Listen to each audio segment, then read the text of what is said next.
Welcome to Together San Diego, and thank you for joining us. I am Paola Hernandez Diallo from the San Diego Union Tribune. Our guest today is Dr. Divya Kakaiya.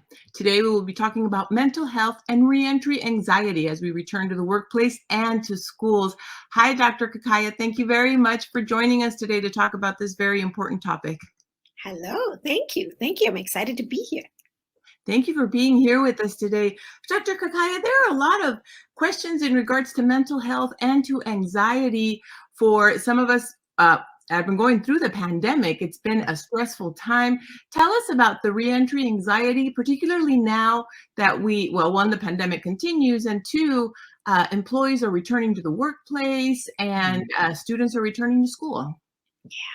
Well, I think, Paula, as you and I were talking, the number one thing that we really want to keep in mind is that the anxiety is a very normal, appropriate, healthy response to us going through a pandemic. The pandemic isn't over yet.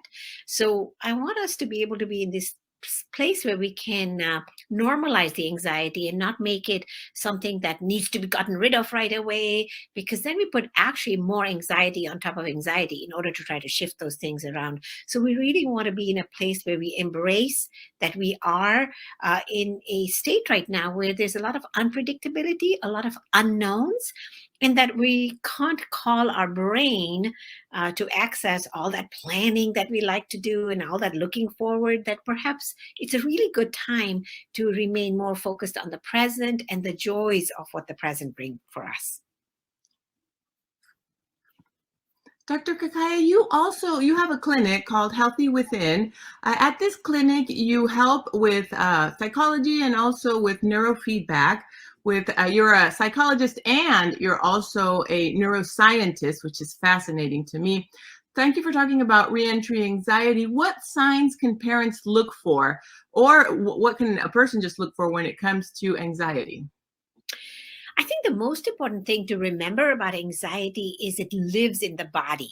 So what you're going to have is you're going to have experiences in the body where you may have heart palpitations, you may not be able to fall asleep at night, you just kind of feel wound up. So think about anxiety sort of like as a coiled spring that's ready to pounce, and it just really wants to protect, because what the brain wants to do is the brain wants to protect itself. So anxiety is a very normal emotion to things that are going awry in our world.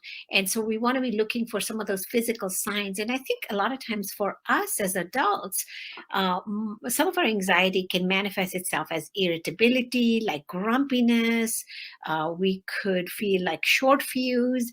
And among children and teens, a lot of times the anxiety can manifest itself as school refusal, sometimes being wanting to not go to school. My experience, by the way, FYI, because I'm around a lot of kiddos, is that the children, middle schoolers, younger children, high schoolers, are adjusting way faster to re-entry than some of us adults are. So we adults are really struggling with anxiety, and we want to be able to kind of take a look at our pieces that are going on. Yeah. And also, I think it was important in the slide that we showed, thank you for sending this to us, Dr. Kakaiya, you told us that anxiety is normal because of the situation we're going through. I think that's an important point to make. Absolutely. Very normal. We don't want to pathologize it. It's normal. It's our brain's way of saying, there's some stuff going on in the world. I need to be on guard. So it is normal. And when we regard it as normal, then we don't get into this place of needing to fix it. And even for us, reentry, for myself, for example, there's a lot of things I'm still not doing yet because I'm nervous. I work with little ones. And so I'm kind of like one of those parents who is working with the little ones. And so we want to be very careful about that. And you can see that, when the point at which you really worry about anxiety as being like maybe something clinical that you want to kind of pay attention to is when you have a lot of aggressiveness, you have lots of sleep disturbances, you might have a child who's socially anxious. I've had a few calls this week of kids that are going back to school where they're experiencing a lot of social anxiety and they're afraid to be in that workplace. So that's where my neurofeedback comes in, and I can sort of regulate those brains without using any kind of medication. So that's the joy of what I do with neurofeedback.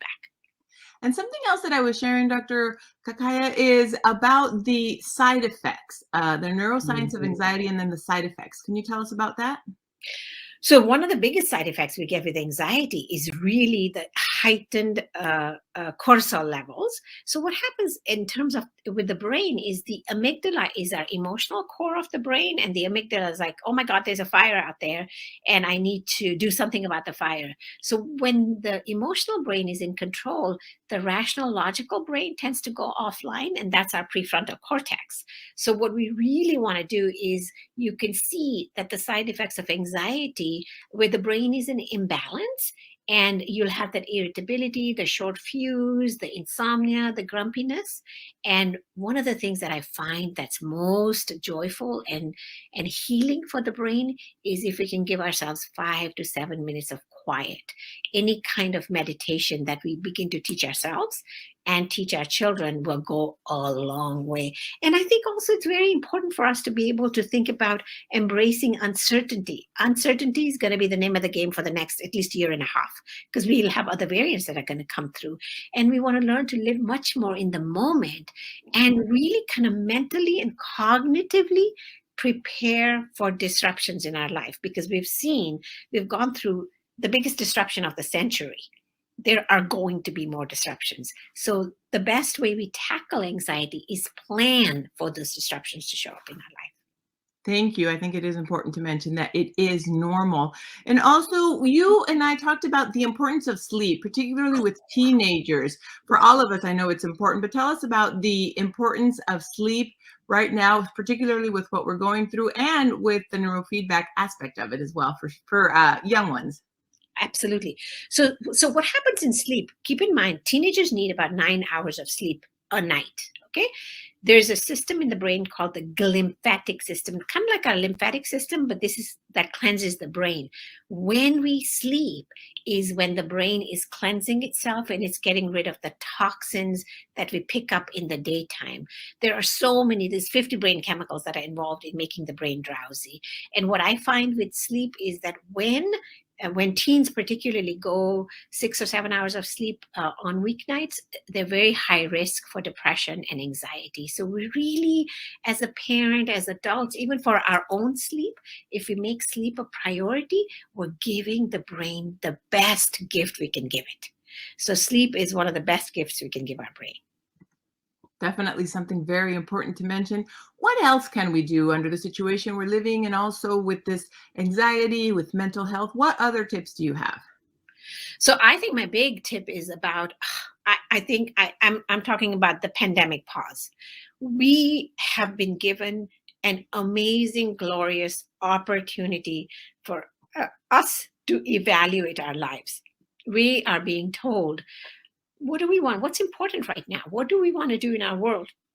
We actually had a chance this last year and a half. We had a chance to kind of recalibrate our family life and what we commit to and how overcommitted we are and everything. So I think the tips I usually ask people to focus on is what can we be grateful for in little tiny ways. What are the daily joys of today? What did I miss the most about actually the lockdown? Because many people say they loved the lockdown. So there's something good that has come out of that. And we want to be in a place where we evaluate things and we ask ourselves, how can I become more mindful and intentional about the family of the future for me now, since I had such a significant event we are walking through fairly successfully, really successfully. I mean, we're one of the most vaccinated nations in the world, and we want to look at those little things that make us joyful each day and kind of build on that. And then a lot of breath, a lot of meditation,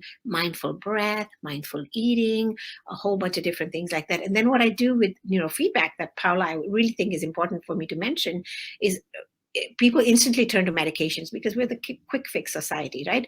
But there's a non-medication way to rewire the brain and give the brain a reboot, give it a reset. And it's very gentle. My teens love it because they can watch a movie and do neurofeedback, and parents are like, oh my God, what is it that you do here? So it's really good for the adults as well as for our children and teens. Dr. Kakaiya, now that you mentioned, what is it that you do here to help? Tell us a little bit about Healthy Within. I'm sharing your website, healthywithin.com. I loved looking through your website. I also liked looking through your social media. You had resources. I watched some of your videos that you have on YouTube where they can find you as Healthy Within. I know you also have Twitter. And then on Facebook and Instagram as well, you had some tips and some information. Tell us about Healthy Within and how folks can contact you if they want to schedule an appointment with you, or what are the options?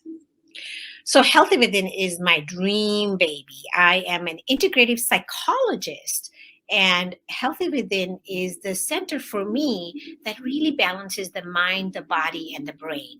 And so that's what I do. And I've also, written a book, as you mentioned, and I know there's a plane going abroad here because I'm in Sorrento Valley, so I apologize about that. But it's really a integrative brain health center where we're going to be working with the whole body, the mind, and your way of being in the world to create like that internal peace and harmony for yourself. Thank you very much, Dr. Kai. I really appreciate the time that you took. It's a very important topic.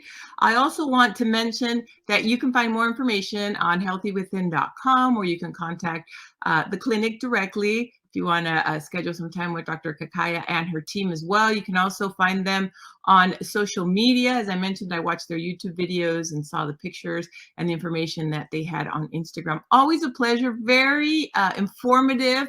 I love psychology. I love learning about how our brain works as well. So thank you very much. You're an expert in the topic. I know you do a lot of work in our community. So thank you very much, Dr. Kakaiya, for being with us today. Something else that you would like to add? No, I think this is wonderful. I just want everybody to feel hopeful that even in the midst of a turbulent storm that we're still in, hope is alive, and there are things we can glean out of this that's going to make our life much more meaningful for us in the future. So there's a lot of hope and optimism we want to be thinking about for all the terror that we are going through and have been through. Yes, definitely. Thank you very much, Dr. Kakaiya. And thank you all for watching. I also want to let you know that even though this is a live stream that you're watching right now, you will be able to watch it later as well on San Diego UnionTribune.com/Together SD Live. And you can also watch past episodes of Together San Diego. There are other interviews that we've done. And if you would like to watch some of our live streams that we have, you can watch it at San Diego UnionTribune.com/UT today. Thank you, Dr. Kakaiya, and thank you everybody for watching today. Have a wonderful day, and I'll stay in touch with you, Dr. Kakaiya. Thank you. Thank you too. Have a good day. Bye. Thank you very much. Bye.